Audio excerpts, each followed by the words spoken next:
salaamaaleykum sama mbokku sénégalais yi ak sama mbokku diaspora yi donc gis nañ li nga xam ne xew na metti nañu lool mais malgré damay naan malgré tey waxtaan bi dama koy jëmale pas si jeunesse bi mais dama koy jëmale ci mag yi ñi nga xam ne ñooñu élif ñi nga xam ne ñooñu mag ñi nga xam ne tey li am tey am nañ ci expérience ba pare ci ñooñu laay jëm parce que moment yi ñu toll nii ñun xaaruñu woon que délégation gouvernement bi dinañ waxee nii parce que problème bi lu ko mën a solutionner mooy wax dëgg te wax dëgg boobu moo amul nit yi dañuy laam-laam lañ fi nekkee ay waxu daanu saret ay melentaan bu ñu ëff ci yooyu la ñu nekk mais ñun dëgg la ñu soxla ñun en tant que jeune dëgg la ñu soxla parce que naka la président wala société bi nga xam ne ñoom si boppam peuple bi ñoom si seen bopp ñoom ñoo votel Macky Sall ñoo ko votel tey ñoom ñu génn exprimé wu nii di yàq di manifester ba léegi ñoom mun ñu comprendre lu ñu pourquoi ñuy manifester di wax ay yeneen wax mais moi je crois que gouvernement bi il cherche pas à comprendre li peuple bi di manifester ñii di wax nii xamuñu lu tax peuple bi di manifester man loolu laa jàpp man xaw ma nag keneen jàpp na loolu comprendre ñu te c'est facile à comprendre li am mooy complot la ak opposant yi dañu ne benn opposant du fi taxaw jëmmaguñu élection des na ay at bu ñu dem élection mais xoolal li am injustice moo am liberté d'expression amul manifestation kenn autorisé wu ko président fii la taxaw ne wax moom gisul morceau bu xonk bu ne gisul morceau bu xonk parce que fii Ablaye Wade fii nit yi dañ doon manifester mais bu nit yi di manifester lu muy njëkk a def moom il cherche à comprendre pourquoi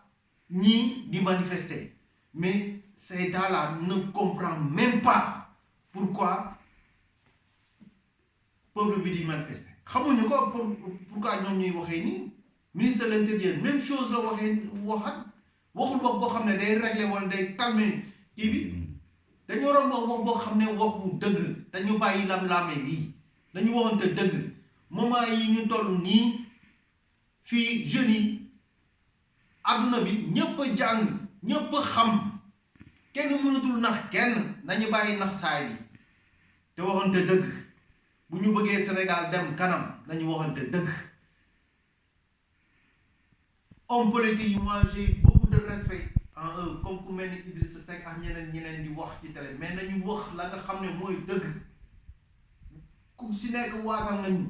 ñun gëmuñu ay waat ñun dëgg lañu gëm dëgg bi ñuy gis suñuy bët parce que population bi ñu ngi nii di manifester di yàq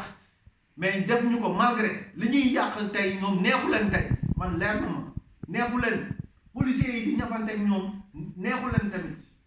mais nag ngeen bëgg lii mu cessé du nii lañ koy régler da ngeen di wax li am mooy complot bii ñu commencé di ko def ak opposition yi dugal leen ci kaso yi di leen teg loo xam ne waruñ leen ko teg loolu lañu wax ñun ñëpp nañu égo ci loi bi nekkulu fi pour gouvernement bi wala les intérêts politiques dañu war a bàyyi justice bi muy décider comme il l'entend dafa war a décider am liberté boo xam ne gouvernement bi du ko jox benn expression mais xoolal préfet bi ci biti téléphone lay liggéey mais kooku dafa war a liggéey ak boppam ak xelam pas ñu koy commandé di ko jox ay ordre mu nga dem nga toog ngeen def seen réunion def ni nga xool plan bi nga xam ne moom ngeen di régler situation bi pour Sonko mën a génn bi defee noonu mais du ay ordre lañ lay jox nga exécuter ça se fait pas kon lépp ngay gis nii moi je trouve que gouvernement bi il a échoué et quand un gouvernement échoue daf ko war a reconnaître mais tant que reconnaître na ko booy yi dañuy continuer man je suis pas d'accord ñuy yàq wala ñu génn ci mbedd mën nañ génn ñu manifester pacifiquement avec dignité mais pas nii parce que yéen ñii ne tere manifestation yi dëgg la ñu ngi ci Covid mais lii dafa raw Covid parce que naka la ñuy mën a dëkkee ci fenn naka la ñuy mën a dëkkee si di xootal nit yi mais ay Sonko ak ñi ñëpp dugg ci prison ay doomu sénégalais lañ suba dañuy nekk président wala suba dañ leen di war a voter man li may ñaan képp ku war a def intervention na nga wax la nga xam ne moo am gouvernement bi ne reconnaître que il a échoué